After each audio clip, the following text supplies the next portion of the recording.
Mateus capítulo 26.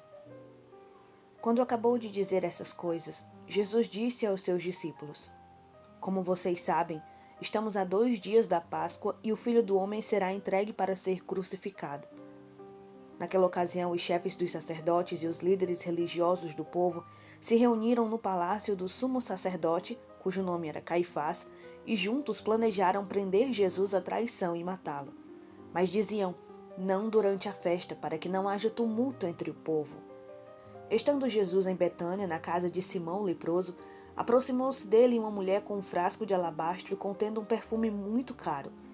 Ela o derramou sobre a cabeça de Jesus quando ele se encontrava reclinado à mesa. Os discípulos, ao verem isso, ficaram indignados e perguntaram: por que este desperdício? Este perfume poderia ser vendido por alto preço e o dinheiro dado aos pobres.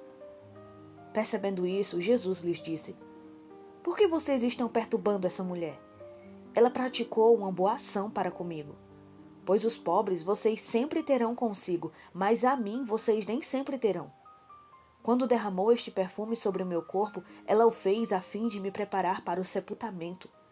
Eu lhes asseguro que em qualquer lugar do mundo inteiro onde esse evangelho for anunciado, também o que ela fez será contado em sua memória.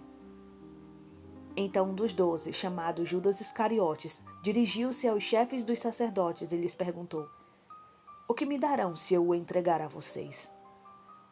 E lhe fixaram o preço, 30 moedas de prata. Desse momento em diante, Judas passou a procurar uma oportunidade para entregá-lo. No primeiro dia da festa dos pães sem fermento, os discípulos dirigiram-se a Jesus e lhe perguntaram: onde queres que preparemos a refeição da Páscoa? Ele respondeu dizendo que entrassem na cidade, procurassem um certo homem e lhe dissessem: o mestre diz, o meu tempo está próximo, vou celebrar a Páscoa com os meus discípulos em sua casa. Os discípulos fizeram como Jesus os havia instruído e prepararam a Páscoa. Ao anoitecer, Jesus estava reclinado à mesa com os 12. E enquanto estavam comendo, ele disse: digo-lhes que certamente um de vocês me trairá. Eles ficaram muito tristes e começaram a dizer-lhe um após o outro: com certeza não sou eu, Senhor. Afirmou Jesus: aquele que comeu comigo do mesmo prato há de me trair. O Filho do Homem vai, como está escrito ao seu respeito. Mas ai daquele que trai o Filho do Homem. Melhor lhe seria não haver nascido. Então Judas, que haveria de traí-lo, disse: com certeza não sou eu, mestre. E Jesus afirmou: sim, é você. Enquanto comiam, Jesus tomou o pão, deu graças, partiu e o deu aos seus discípulos, dizendo: tomem e comam, isso é o meu corpo. Em seguida tomou o cálice, deu graças e o ofereceu aos seus discípulos, dizendo: bebam dele todos. Isto é o meu sangue da aliança, que é derramado em favor de muitos para perdão de pecados. Eu lhes digo que de agora em diante não beberei desse fruto da videira até aquele dia em que eu beberei o vinho novo com vocês no reino do meu Pai. Depois de terem cantado um hino, saíram para o Monte das Oliveiras. Então Jesus lhes disse: ainda essa noite todos vocês me abandonarão, porque está escrito: ferirei o pastor e as ovelhas do rebanho serão dispersas. Mas depois de ressuscitar, irei adiante de vocês para a Galileia. E Pedro respondeu: ainda que todos te abandonem, eu nunca te abandonarei.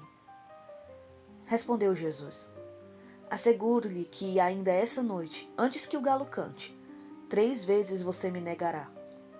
Mas Pedro declarou: mesmo que seja preciso que eu morra contigo, nunca te negarei.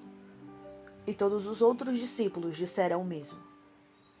Então Jesus foi com os seus discípulos para um lugar chamado Getsêmani e lhes disse: sentem-se aqui, enquanto eu vou ali orar. Levando consigo Pedro e os 2 filhos de Zebedeu, começou a entristecer-se e a angustiar-se. Disse-lhes então: a minha alma está profundamente triste, numa tristeza mortal. Fiquem aqui e vigiem comigo. Indo um pouco mais adiante, prostrou-se com o rosto em terra e orou: meu pai, Se for possível, afasta de mim esse cálice. Contudo, não seja como eu quero, mas sim como tu queres. Depois voltou aos seus discípulos e os encontrou dormindo. Vocês não puderam vigiar comigo nem por 1 hora? Perguntou ele a Pedro. Vigiem e orem para que não caiam em tentação. O espírito está pronto, mas a carne é fraca. E retirou-se outra vez para orar. Meu pai, se não for possível afastar de mim este cálice sem que eu beba, faça-se a tua vontade. Quando voltou, de novo os encontrou dormindo porque seus olhos estavam pesados. Então os deixou novamente e orou pela 3ª vez, dizendo as mesmas palavras. Depois voltou aos discípulos e lhes disse: Vocês ainda dormem e descansam? Chegou a hora. Eis que o Filho do Homem está sendo entregue nas mãos de pecadores. Levantem-se e vamos. Aí vem aquele que me trai. Enquanto ele ainda falava, chegou Judas, um dos 12. Com ele estava uma grande multidão, armada de espadas e varas, enviada pelos chefes dos sacerdotes e líderes religiosos do povo. O traidor havia combinado um sinal com eles, dizendo-lhes: Aquele em quem eu saudar com um beijo é ele. Prendam-no. Dirigindo-se imediatamente a Jesus, Judas disse: Salve, mestre! E o beijou. Jesus perguntou: Amigo, o que o traz? Então os homens se aproximaram, agarraram Jesus e o prenderam. Um dos que estavam com Jesus, estendendo a mão, puxou a espada e feriu o servo do sumo sacerdote, decepando-lhe a orelha. Disse-lhe Jesus: Guarde a espada, pois todos os que empunham a espada pela espada morrerão. Você acha que eu não posso pedir ao meu Pai e ele não colocaria imediatamente à minha disposição mais de 12 legiões de anjos? Como então se cumpririam as Escrituras que dizem que as coisas deveriam acontecer desta forma?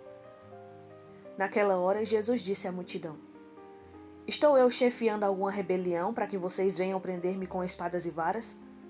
Todos os dias eu estive ensinando no templo e vocês não me prenderam. Mas tudo isso aconteceu para que se cumprissem as Escrituras dos profetas. Então todos os discípulos o abandonaram e fugiram. Os que prenderam Jesus o levaram a Caifás, o sumo sacerdote, em cuja casa se haviam reunido os mestres da lei e os líderes religiosos. E Pedro o seguiu de longe até o pátio do sumo sacerdote. Entrou e sentou-se com os guardas para ver o que aconteceria. Os chefes dos sacerdotes e todo o sinédrio estavam procurando um depoimento falso contra Jesus para que pudessem condená-lo à morte. Mas nada encontraram, embora se apresentassem muitas falsas testemunhas. Finalmente se apresentaram 2 que declararam: Este homem disse: Eu sou capaz de destruir o santuário de Deus e reconstruí-lo em 3 dias. Então o sumo sacerdote levantou-se e disse a Jesus: Você não vai responder à acusação que estes lhe fazem? Mas Jesus permaneceu em silêncio. O sumo sacerdote lhe disse: Eu exijo que você jure pelo Deus vivo. Se você é o Cristo, o Filho de Deus, diga-nos. Tu mesmo o disseste, respondeu Jesus. Mas eu digo a todos vós: chegará o dia em que vereis o Filho do Homem assentado à direita do Poderoso e vindo sobre as nuvens do céu. Foi quando o sumo sacerdote rasgou as próprias vestes e disse: Blasfemou! Porque precisamos de mais testemunhas. Vocês acabaram de ouvir a blasfêmia. O que acham? É réu de morte, responderam eles. Então alguns lhe cuspiram no rosto e lhe deram murros. Outros lhe davam tapas e diziam: Profetize-nos, Cristo, quem foi que lhe bateu? Pedro estava sentado no pátio, e uma criada, aproximando-se dele, disse: Você também estava com Jesus o Galileu. Mas ele o negou diante de todos, dizendo: Não sei do que você está falando. Depois saiu em direção à porta, onde outra criada o viu e disse aos que estavam ali: Este homem estava com Jesus o Nazareno. E ele, jurando, o negou outra vez: Não conheço esse homem. Pouco tempo depois, os que estavam por ali chegaram a Pedro e disseram: Certamente você é um deles. O seu modo de falar o denuncia. Aí ele começou a lançar maldições e a jurar: Não conheço esse homem. Imediatamente um galo cantou. Então Pedro se lembrou da palavra que Jesus tinha dito: Antes que o galo cante, você me negará 3 vezes. E saindo dali, chorou amargamente.